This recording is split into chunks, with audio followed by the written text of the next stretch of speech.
I lead like multicultural markets for, Movement Mortgage today. And for me, growing up as a young black kid, my dad, he did not trust the banks. I truly think that homeownership can provide, to your point, you talked about good and bad, that, and I think that for most Americans and being able to have that, the home of their dreams, or the American dream, as folks say, it allows you to do some cool things if you can manage it correctly. Yeah, whatsoever. They were lazy, didn't care about education. But if you go to Fort Mill, they're like Nazis out there. They are on you with education. And just by a river crossing, the Catawba River, just by that little river crossing into those two cities, it's a night and day difference. Wow. And that's the issue, is that they're not being educated by our government. We have a major focus on the local loan officer. And so having that local loan officer, but then trying to marry that local loan officer with technology, I think that will help from a growth perspective on some of the technology that we have internally. Welcome to the Chris Salerno Show, your go-to for real estate, business, health, and family insight. I'm Chris Salerno, CEO of QC Capital. Each episode, we explore the latest trends and expert advice from industry leaders. Whether you're an investor, entrepreneur, or seeking balance, this show provides an inspiration you need. Join us and elevate your game on the Chris Salerno Show. Welcome to the Chris Salerno Show. I am your host, Chris Salerno. I have a long friend, Montell, here with me. Wealth of knowledge. So you guys are going to want to sit tight and get ready for this conversation. I've known you for what? 6 years? It's been a minute. Yeah. Mutual friends got us together. I've always adored your knowledge and what you've done in the business industry. So I'm excited to dive into that. I'm trying to learn from you, man. What are you talking about? Hey, we learn from each other. That's a great thing about life and great thing about business. But before we dive into that, I want everyone to know is who's Montell. Let's go back to childhood. Bring it all the way back. I want our listeners to know, to really connect with you from start to finish. So let's bring it back to childhood. How much time you got, man? We got all the time in the world for you. Childhood. Let's talk to childhood. Where were you born? I grew up in a very rural mountain town called Clifton Forge, which is Tennessee? No, Clifton Forge, Virginia. It's right outside, and a lot of times, we're Virginia Tech, right? Virginia Tech. So I'm about 45 minutes west. I'm literally on the border of West Virginia. Okay. So you're in the moonshine country. Oh, I'm in moonshine. When I tell you the country, brother, I was in the country. Oh my goodness. We had 5 stoplights. One of them was blinking. Did you guys have cattle or? Yeah, so I didn't personally have it, but I mean, you could be driving down the street and there's everywhere. Horse and buggy that's going down. So it's very rural, very very country. How many siblings do you have? So I have 2 half brothers. 2 half brothers. One, that passed away. Sorry about that. But yeah, so 2 brothers, and they were, they grew up separate. My dad was a little bit of a Rolling Stone, so. So I got a chance of meeting my brothers probably when I was maybe 8 or 9 years old. Yeah. They both were in Connecticut. Okay. But 2-parent household. My dad worked at the local paper mill. Yeah. My mom worked at the Kroger's shopping center for 30 years. Ooh. Loving family, man. I was blessed. And very slow pace. I'm sure out there in the mountains. Yeah, man. I mean, I've seen some moonshine videos. It's slow out there. They take their time. Everything is slower. So let's talk about, high school, going into college. What were your thoughts with that? I mean, your father working in the paper mill, mom's at Kroger. Yeah. I want to dive into where your entrepreneur drive came from. Yeah. And your business drive came from. But let's talk about, high school rolling into college. What did that look like? So for me, I played college basketball. Okay. And so, sports was always a major part of my life. Were you always interested in sports? Always. Yeah. My dad obviously very much was a major influence on my life, just encouraging me. Like I can just, still remember riding in the car with him and him, telling me, be better than I was. And I'll, touch very, shortly on this in a second on, what he meant by that. But he always encouraged me to be better. Yeah. Always positive motivation. Always positive motivation. My dad's a talker. Love that. Very personable. And, he 100% had positive influence on my life.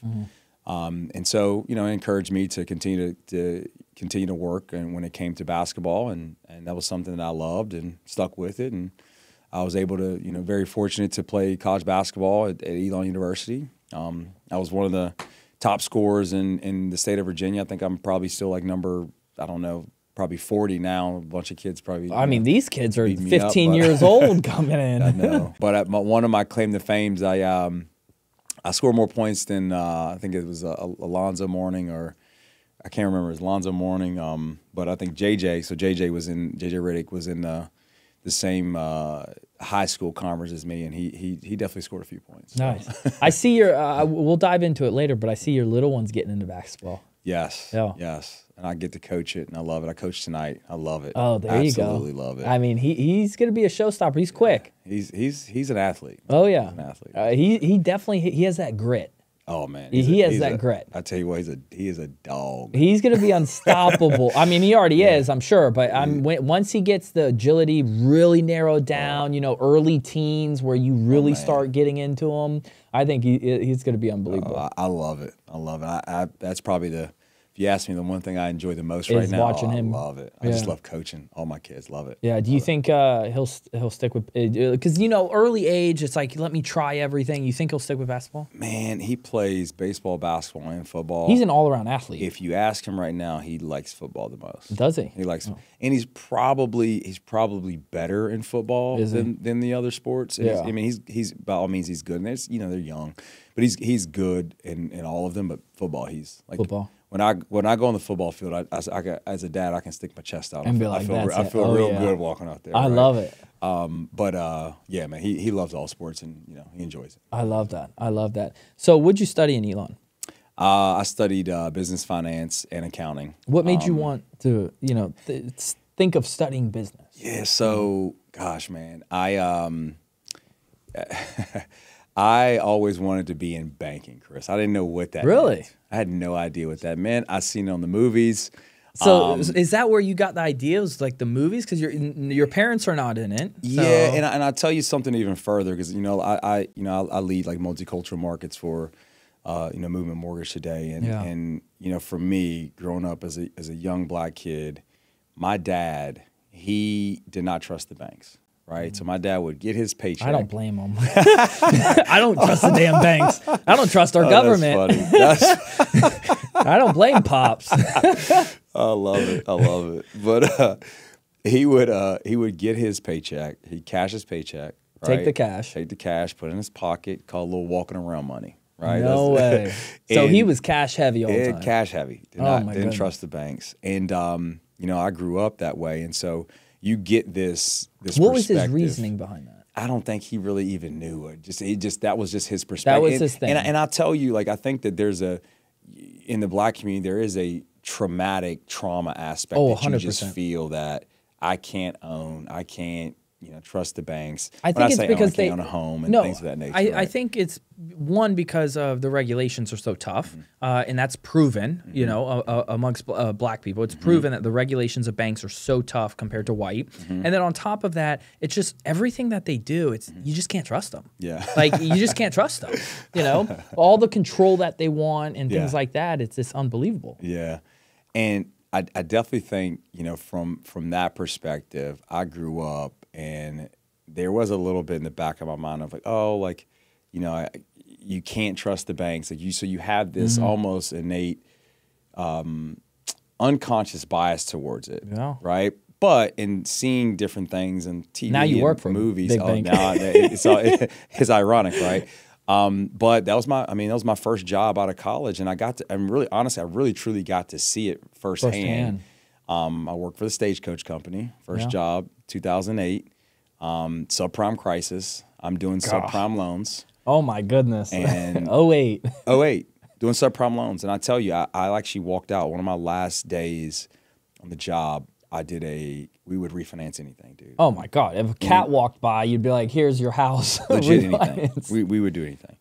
And it was a car loan at 160% loan to value. So real quick, before you get into that, you just got in 08, not knowledgeable of how the market truly operates. No clue. So when when your higher ups were like refinance anything, were you just like, okay, like that's what I'm gonna do, or were something inside you were like, hey, this is not really clicking, like. That great question. So for me, coming out of college, I'm very competitive. Always have been. Yeah. And quite frankly, I was running out of money. I had saved up a bunch of money and moved to Charlotte because I wanted to be in banking. You were taking the risk, right? Yeah. And I got the job. Well, the Stagecoach company. I'll keep saying that. The Stagecoach company called me and offered me a job. Said if you do X, you make Y, and you get to see yourself stack rank. So I'm super excited. So you're like, okay, I'm ready to rank up. Let's go make some money. Yeah. And so then, being into it for about a year or so, then you start to realize, because I didn't know as a young kid out of college, I had no clue how it all operates, how the banking system operates. So I do it, right? And so then I learn, and I'm like, this just doesn't seem right. Yeah. And I tell you that once I got this loan, it was 160% loan of value, 28. I'm sorry. Right, 160. That just doesn't make sense. Doesn't make any sense. 28% interest rate. Oh my gosh. I think that was the highest you could go at the time in North Carolina. 28%. Holy cow.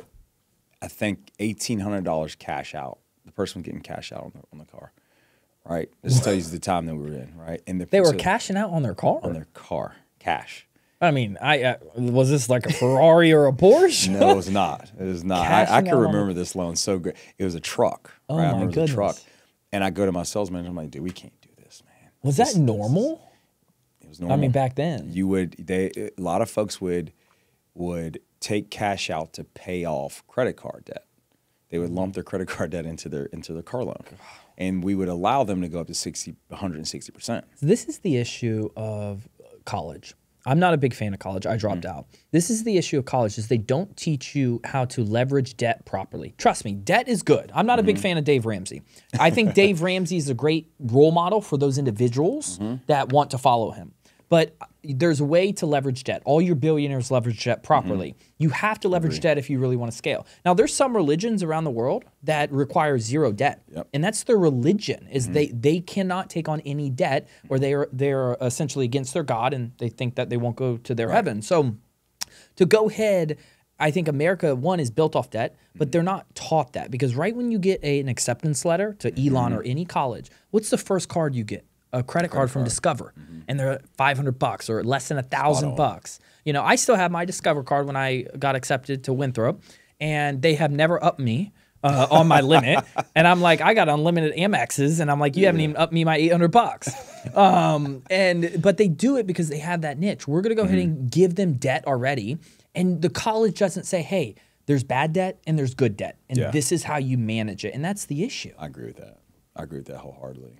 I mean, right now, I think we're at what, 2.2 trillion in credit card debt, or 1.9 trillion? Like, we're the highest it's ever been. Yeah, it's unbelievable credit card debt. Yeah. So they were wrapping their credit card debt and then refinancing their car. 100%.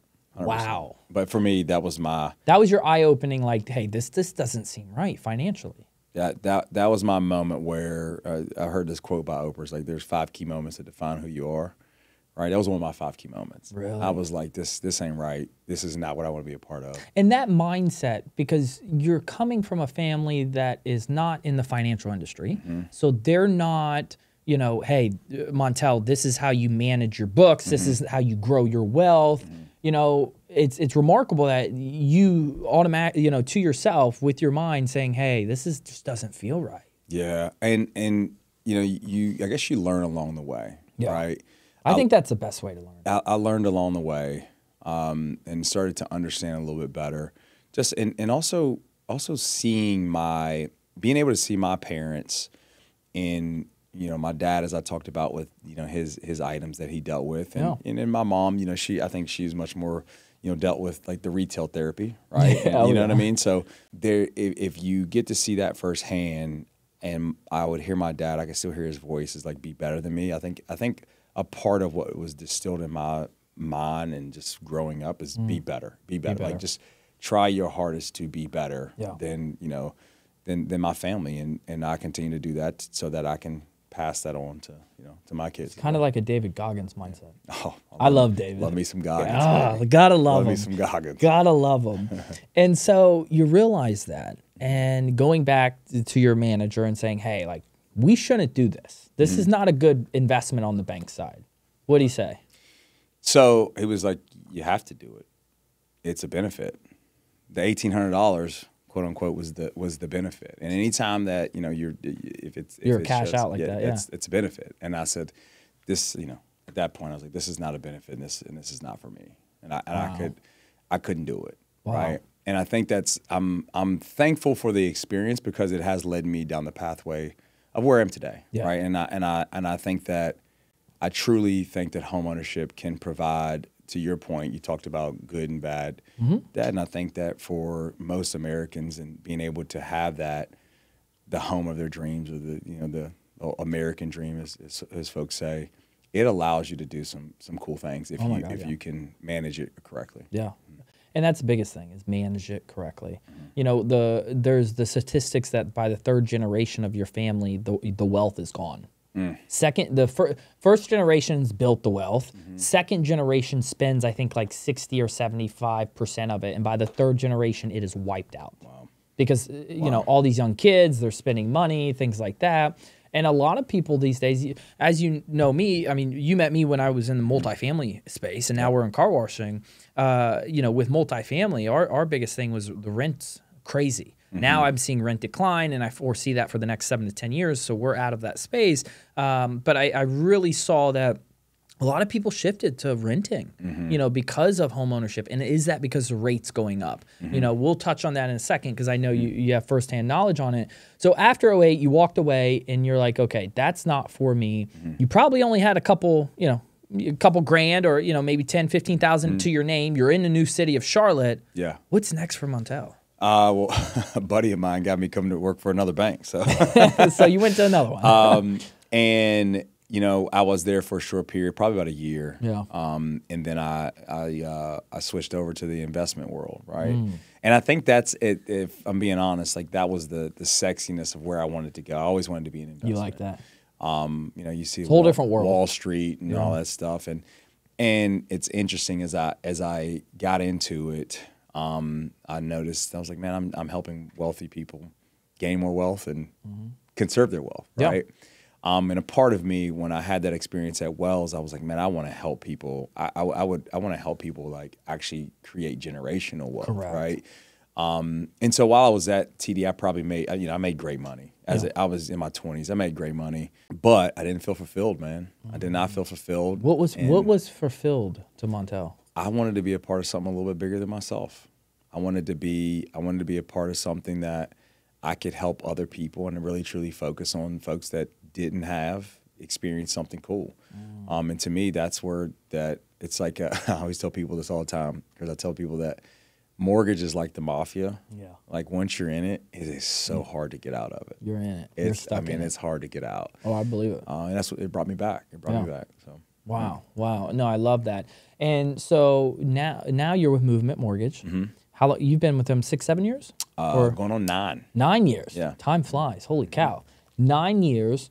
And so walk us through, because Movement was small back then. Now it's huge. You guys have a beautiful campus in Indian. I've driven by it a couple times. Yeah. You guys have a bank as well, doing great, phenomenal stuff. I know on the west side of Charlotte with the foundation that you guys have. Yeah. Talk to us about when you first, walked foot into Movement. So Casey is the CEO of Movement. Casey Carver's a phenomenal friend of mine. Our wives did, if you're familiar with CrossFit, right? For the folks listening. Our wives are, and Casey's a previous Super Bowl champion. Your wife's a badass, by the way. I will say, because like, she's, and I say this nicely, she's basically given birth on that CrossFit mat. Like, she works out. And she is very fit. Now, I think that's very great for the child as well. Yeah. I think a child needs to be fit too, and I'm sure the child feels that. But she works out. I mean, you talk about motivation with working out. She'll work out and have to go to labor that night. Like, she's tough mentally. No, she's amazing. She is amazing, and that's CrossFit is what brought Casey and I together, because our his wife is, one of the top CrossFitters at the time. She was one of the top CrossFitters in the world. It's funny how little things like that as well, right? And I just seen movement from afar and thought, how cool is that organization that they're, giving back in very unique ways. And so my wife, Breeze, got so tired of me talking about it. She's like, why don't you call Casey and go work there? And so that's what I did. And I've been there for 9 years, man. It's a unique, special place where we pour profits back into, the communities that we serve across the country. I love that. Being able to help somebody experience the dream of homeownership is special in itself. But when you take the profits and then say, okay, how can we help the next generation? How can we help people that educate the next generation? Underloved. Oh my God, yeah. It's a cool. We're a big believer in that. One thing we do is we pledge some of our profits as a company to Charlotte Angels, which is a nonprofit for foster children and foster families. Awesome. Because those are kids that are overlooked by, excuse my French, shitty ass parents, and they're put into the foster care system, which then the government doesn't care, and they don't have true mentors. They don't have true coaches. They feel like no one cares for them. And it's super important to myself, because I love my son dearly, to say, hey, how can we help educate the youth? Instead of the YouTube and get them wrapped up with all that, how do we educate them properly so they can have that motivation, that drive, and they feel like someone cares about them? Man. That's awesome. That's awesome. I think that's super important, especially with the young generation these days. I couldn't agree more. So let's talk a little bit, about your main role at Movement and what you mainly do there. So I lead our diverse and multicultural markets. So as you take a look at the landscape of saying how can we help more people of color get into homes? Yeah. And you look at the data from homeownership rates in the Black community and the Hispanic and Latino community. The Black community, it's the homeownership rates, it almost mirrors where it was when Dr. King fought long and hard to get the Fair Housing Act passed, right? Wow. So understanding that in the 60s, that was the first time. You're talking what, 50 years ago or long ago. 60 years ago. 60, yeah, not that long ago. Don't you think we've changed a little bit in 60 years? Like, come on. Yes, I think that what happens though is there's historical damage that's been done, right? Yep. That is very difficult to come out of. And I think that there's also been some positive things that are happening and things put in place to try to help that without question.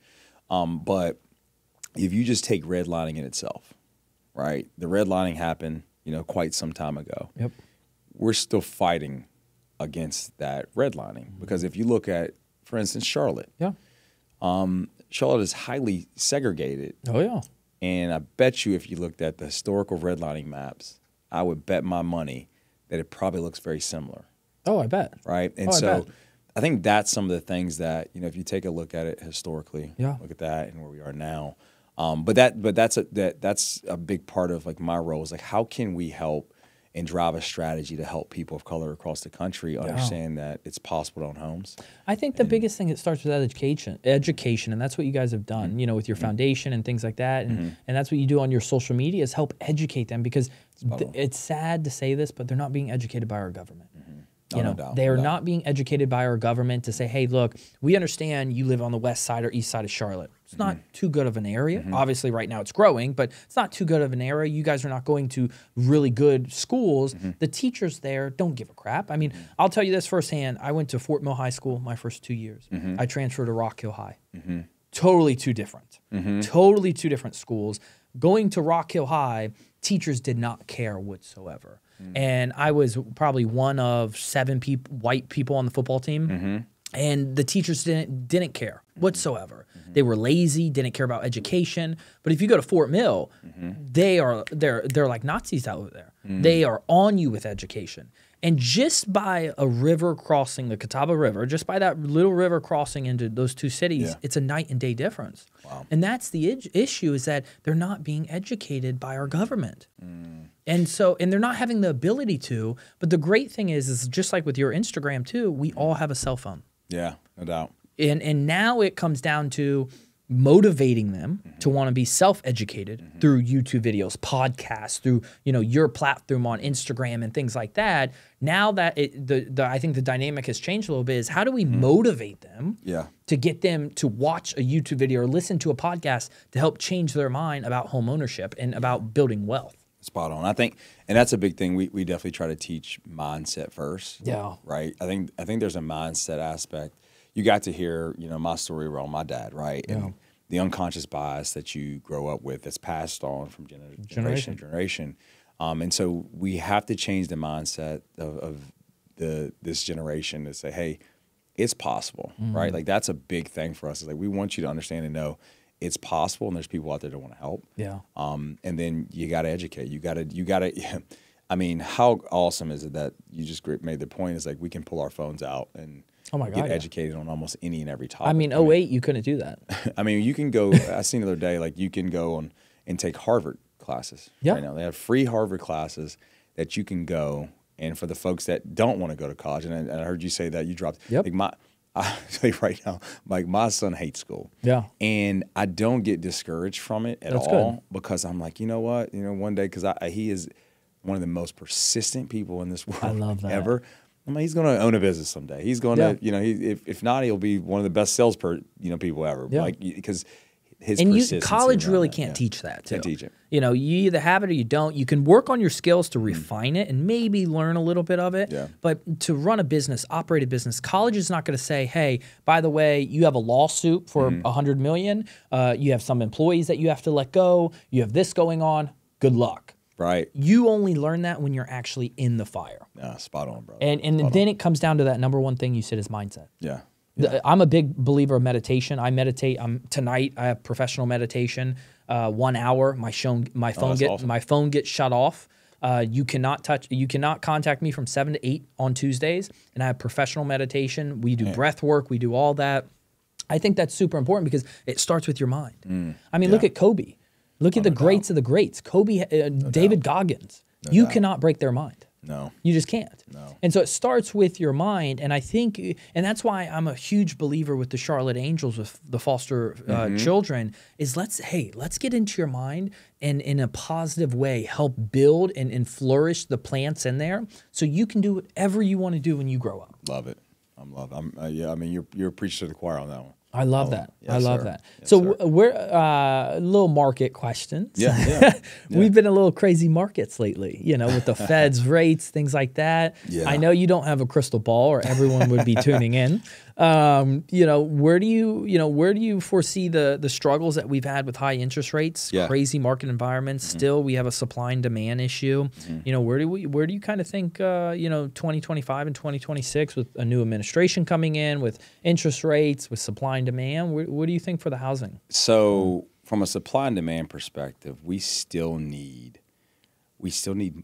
behind from a house build perspective drastically. Substantially. Right? Yeah. So if the new administration can maybe have some positive effect on maybe removing or getting some of the issues that are in front of home builders right now today. Yeah. Right?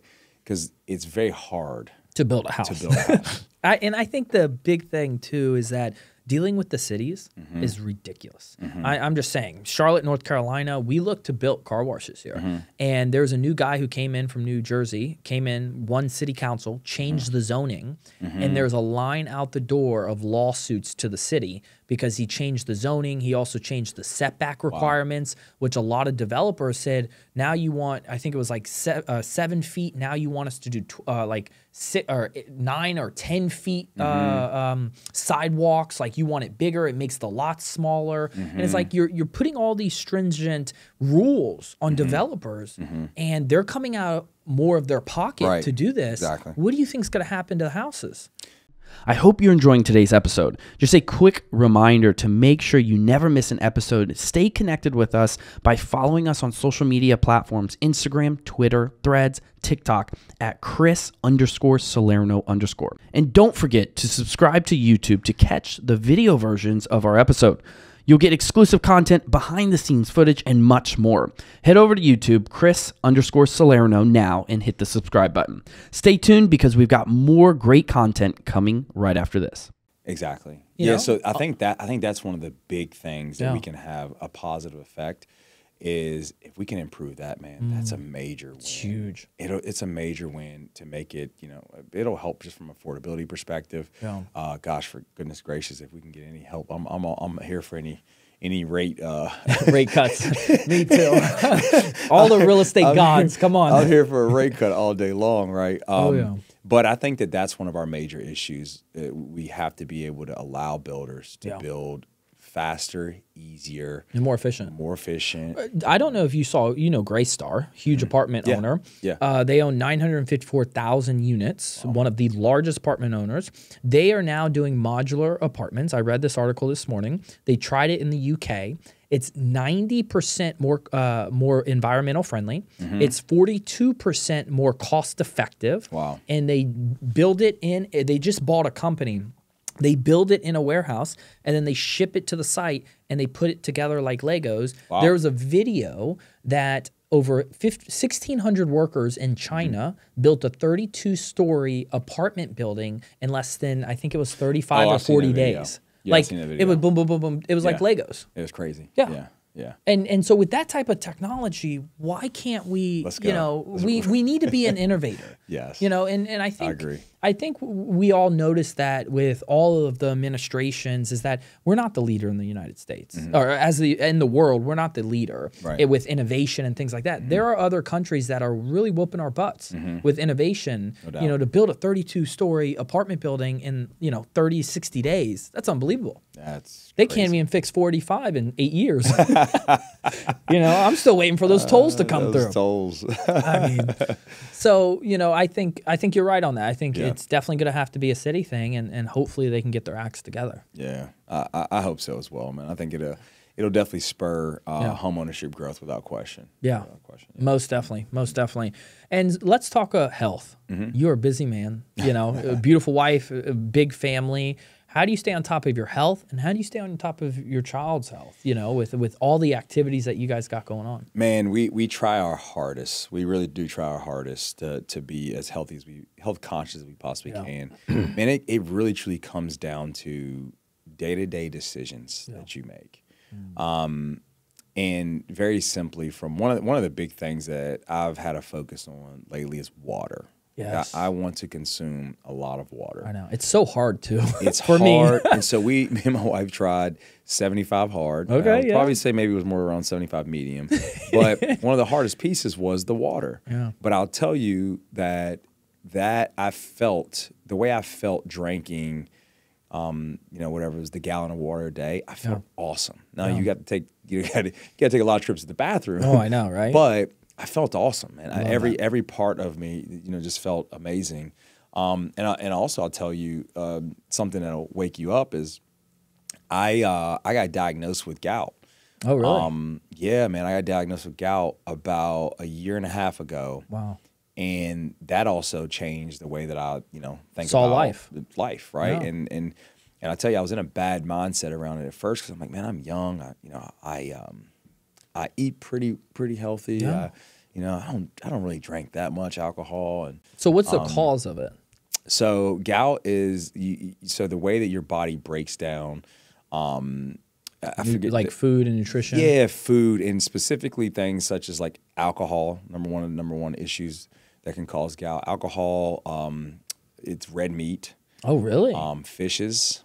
There's different foods, right, that are high in. I can't remember the exactly what it is, but it's I can't remember the word, but it's the way your body breaks some of those down, those things down. And so if you drink a lot of water, one of the number one ways to avoid it is drinking water and not drinking alcohol, not eating red meat and things of that nature. And so that's one of the big things for me. That changed. Are you vegan?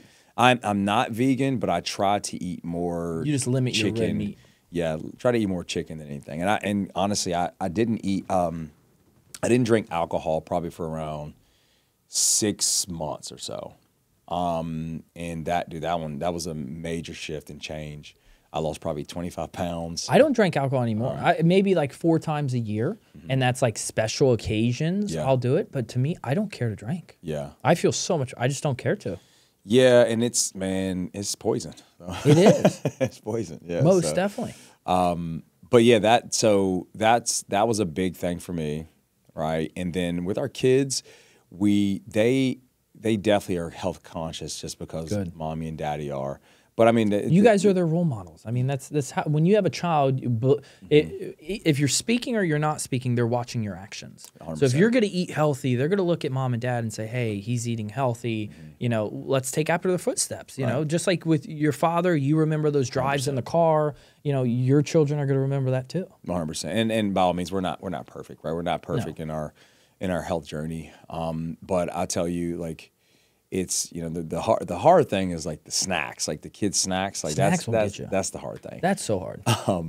And for me, like my issue is like chips. That's my you're a sucker for chips. I love a chip. My wife, what's your favorite chips? My wife, anything that is jalapeno. Oh, really? I love a little kick to it. Kick. I love a kick. Interesting. And Breeze's issue is sweet. She loves the Jenny's ice cream. And they opened up in Blakeney. Blakeney. Oh my God, yeah, but Jenny's is bad. Bomb. Plus now they serve it in the stores too. I know.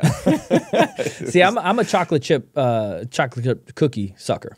Okay. I love chocolate chip cookies, but because I'm on this new health kick, I'm a sweet guy. I like chocolates. So what I do now, my new thing is it's chocolate mousse, but I do it with fat-free Greek organic yogurt. Okay. Melted chocolate and cacao powder.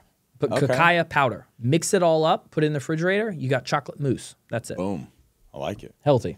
Somewhat healthy. There's always options. Yeah. There's always healthy options. You know, and the biggest thing is when I pack my son's lunch for school, you know, I try to make sure that, you know, everything in our house is organic, grass-fed, but I let him try it first. And then I say, hey, how do you like it? And he goes, that's good. I say, well, that's healthy. Yeah. I don't say it's healthy first. I say that's healthy, and then he registers in his mind that it tastes good. And healthy food tastes good. Yeah. But it's I think the big thing is really these large corporations, you know, all this snacking for the children is not good. Right. You know, and they know that, in my opinion, and they put the red dye 40 and they put all this stuff in there because if they have you hooked as a child, they're going to hook you as a teenager. They're going to hook you as an adult, and then they're going to hook your children's children. Yeah. And then now you're in that hamster wheel and you can't get out. Yeah, no question.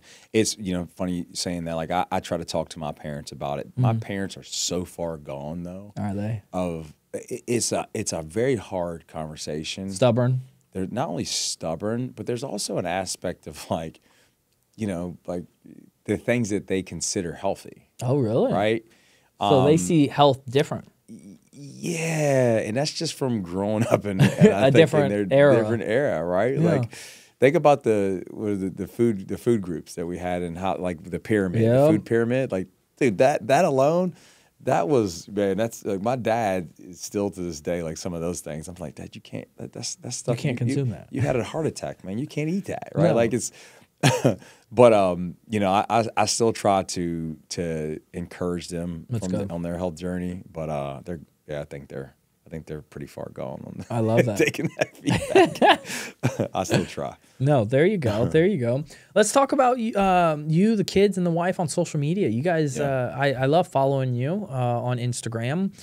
You always posting, you know, beautiful pictures around holidays, things like that, activities that you guys are doing. You know, how are you guys staying up to date? We chatted a little before on that. Gosh. I know it's that's a full-time job in itself. It's a full-time job, and I give my wife, you know, major props. You know, her social media journey, I mean, she's been doing it for almost 15 years. Yeah. And she's a beast at it. She's extremely consistent.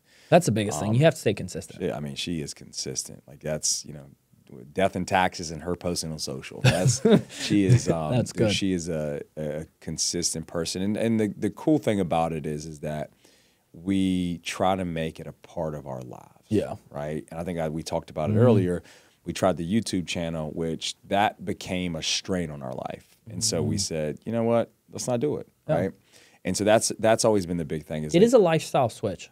100%. Like you have to, and that's I was on Brad Lee's in Vegas, and one thing I was talking to him about is like it's a lifestyle switch. Like for me personally, I don't have my phone on my desk, but it's hard for me every single day to go ahead and put my phone in my face to talk about something. Right. Now, I don't mind the podcast, stuff like that, but like for me to go out of my way to turn on my phone, to make a video, you know, it's just a lot. Yeah. Yeah. And it's for I keep, you know, referring back to her because that's what she does full time. Right. But she's so used to it. Yeah. Right. When it comes to like content creation, it's like just a part of her life. Yeah. She's been doing it so long.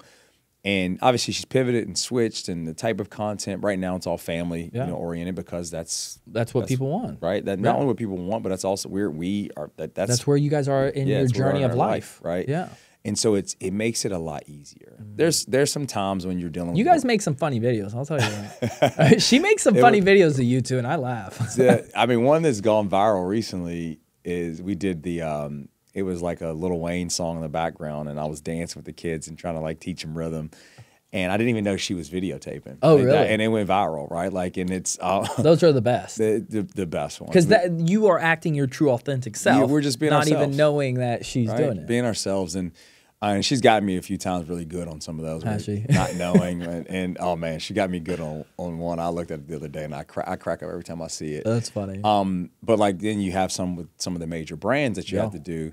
Those become work because the brands are like, we don't want this, we want this. And so that's where it becomes a little, she gets very stressed out in those situations because, the brands it's not are herself. Like, yeah, it's you're not being yourself, and it's a commercial, it's an ad. I mean, that's what it is. The best brand relationships are when they're like, hey, do what you want. Yeah. Dude, like, just make sure you mention us, do you. Yeah.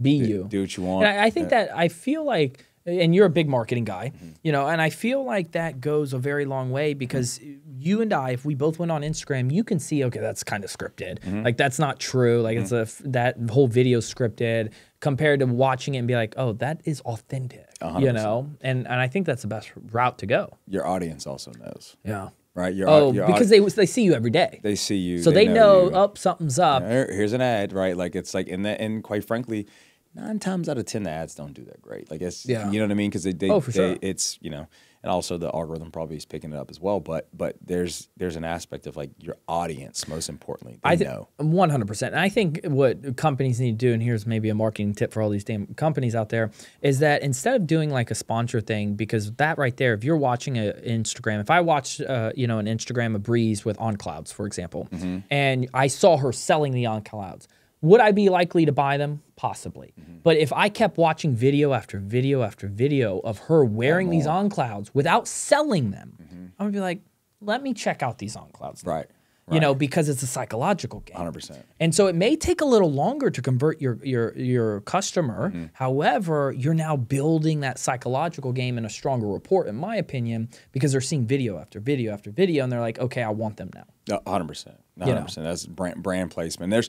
There's times where you have the product placement and you don't sell it. It's just there. Yeah.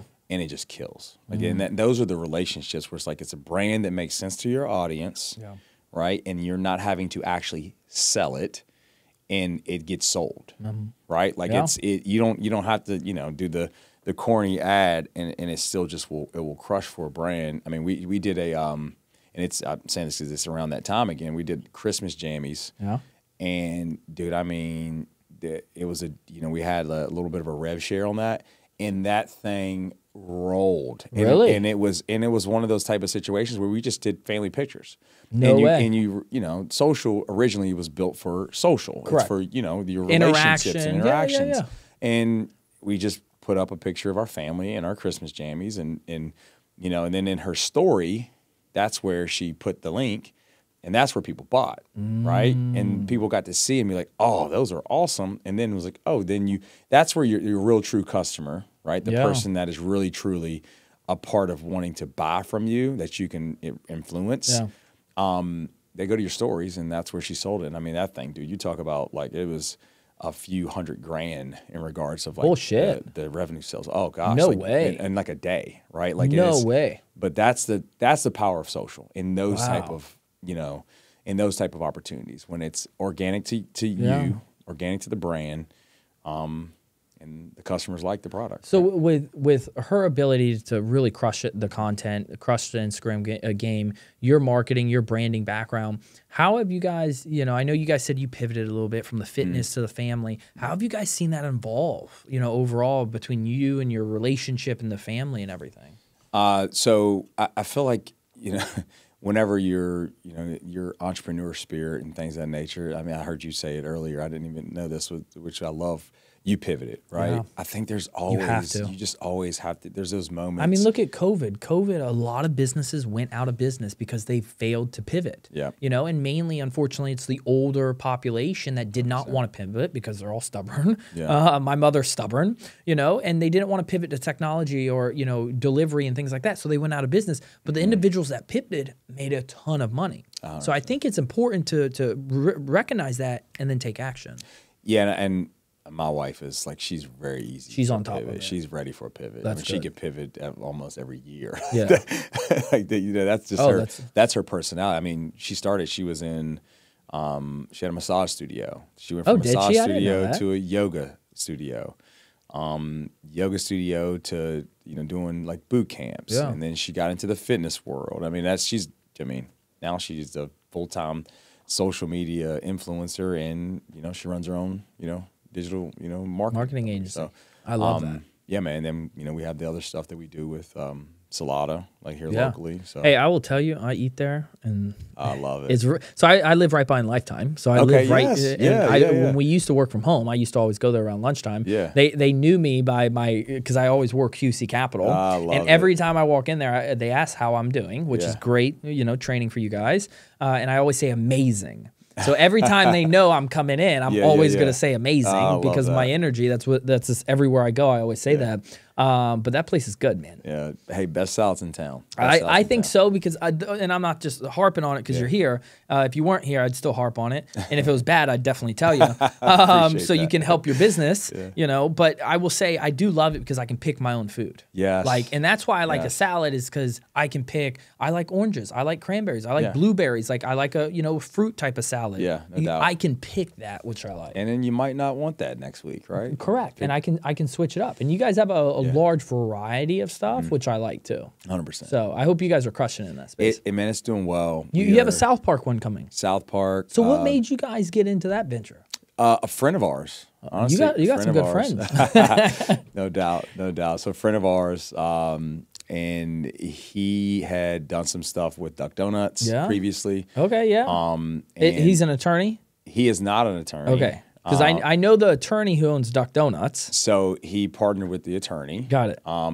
But yeah, so he had done some stuff with Duck Donuts, and then, you know, pivoted to Salada. And originally we were going to do one of the marketing and branding deals. And he's like, well, would you guys be interested in it? And we're like, yeah. Like, let's talk about it, right? And so that's how we got into it. It's doing great, man. You know, we had the South Park location, going to be in one of the athletic facilities here. No way. The Hornets, right? So we're going to be in there for the Hornets games. That'll be huge. Huge win. Yeah. About time some good healthy stuff comes. Right? Healthy stuff in some of the stadiums. Might as well. Because normally it's hot dogs, you know, burgers that have been sitting on the grill. And, right. All unhealthy. Yeah. Much needed. No offense to Bojangles, but you're not healthy. Right. But those Bo-Berry biscuits. I'm a Bo-Round guy. I love you are a Bo-Round? Oh, when I was younger, I would have those Bo-Berry biscuits. Yeah. Oh, my Can't goodness. visit those either. I can't eat those anymore, though. I know. No, I'm out. But it's a lot of salads if you go to the Hornets Stadium now, Spectrum Center. But I love that. And then now trying to get into some of the corporations that have their own, you know, cafes and facilities. So trying to do that a little bit too. Love that. Yeah. Love that. You guys are crushing it with that. Trying. Yeah. Man. Any other big business ventures? I mean, hey, we got 3.5 weeks till the new year, 2025. What's on the horizon for you guys? Right now, nothing. Just focusing on our Watson 6 Social. Yeah. You know, so trying to help other businesses grow. I've taken a step back, and, you know, in 2024, I was like, man, how can I help pour into more people? Love that.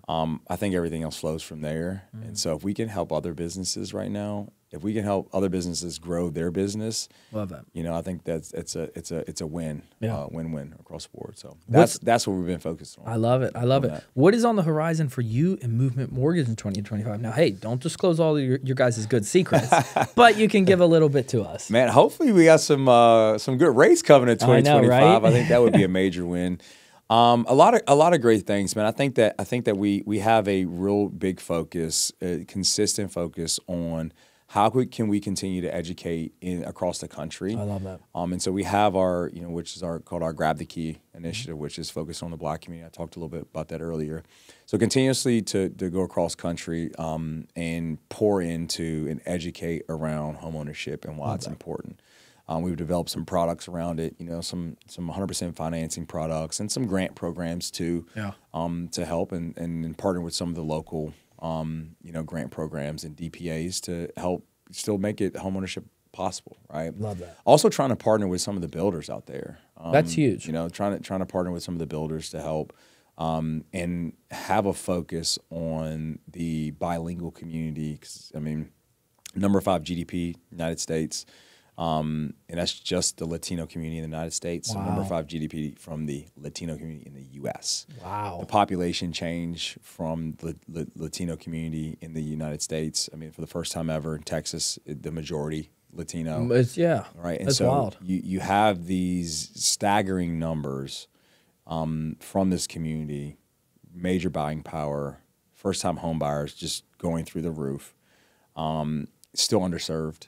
Still, when it comes to the bilingual experience, not a lot of lenders have taken a focus on trying to create a digital experience that is effective for the bilingual community. So having a focus around that, having a focus on innovating products to also help. So that's some of the things that we're focusing on and a technology perspective, continue to make our technology better. Yeah, with AI too. Yeah, how's that? Mortgage, I feel like mortgage is still not, you take, the Quicken Loans of the world or whatever, Rocket, what they call themselves now. But they've done a phenomenal job with innovation. And so we have a major focus on the local, the local loan officer. And so having that local loan officer, but then trying to marry that local loan officer with technology, I think that will help from a growth perspective on some of the technology that we have internal. So. I think you guys are spot on, and the great thing is you guys are younger too. As a company, and not as a company, but also as the leadership. It seems like from the outside looking in, and you guys are at the forefront of that. I just saw Ryan Sherhan raise $45 million to do an app that is AI generated for real estate agents. And so he's seeing something from that perspective, and I'm out of the single family space. I'm not in it anymore, but he's seeing something from that perspective. You guys are definitely on it. I'm sure from a mortgage perspective, that's huge. There's definitely some cool tools out there in the marketplace. I think the AI will continue to help. Hopefully it helps drive down the cost for the consumer. And we're always coming back to that is that cost. What's going to happen with the supply and demand issue? What's going to happen with more strain on these builders? Because the more strain on these builders, the more costs they're coming out of pocket. It goes back down to just the consumer. To the consumer. And it's the same thing.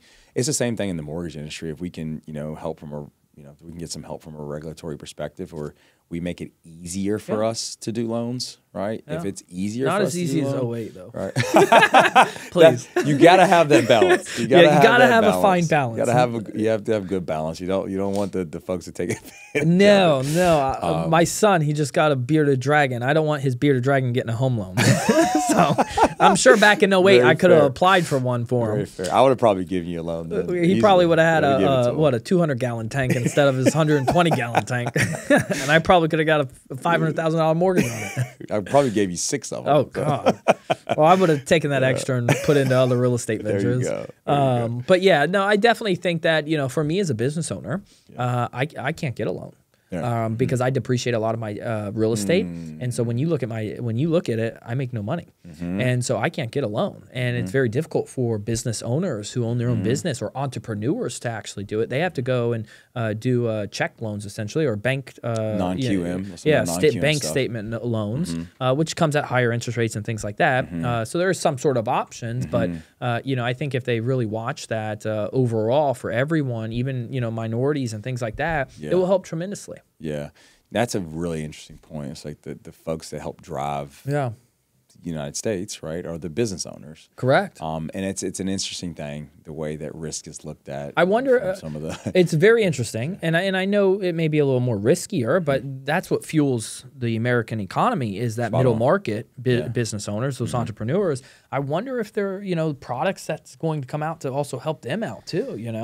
Yeah, there's definitely some interesting some stuff, non-QM products out in the marketplace. and also non-QM that are majority minority census tract driven. Dude, there's just so many different products out there. I think that an important thing is from a consumer and a potential home buyer perspective is finding the right organization, it's educating right person, yourself. Educating That's yourself. the biggest thing. I mean, I still learn today, and I'm in the industry. We always are. Right? Yeah. It's so many products and so many different things out there.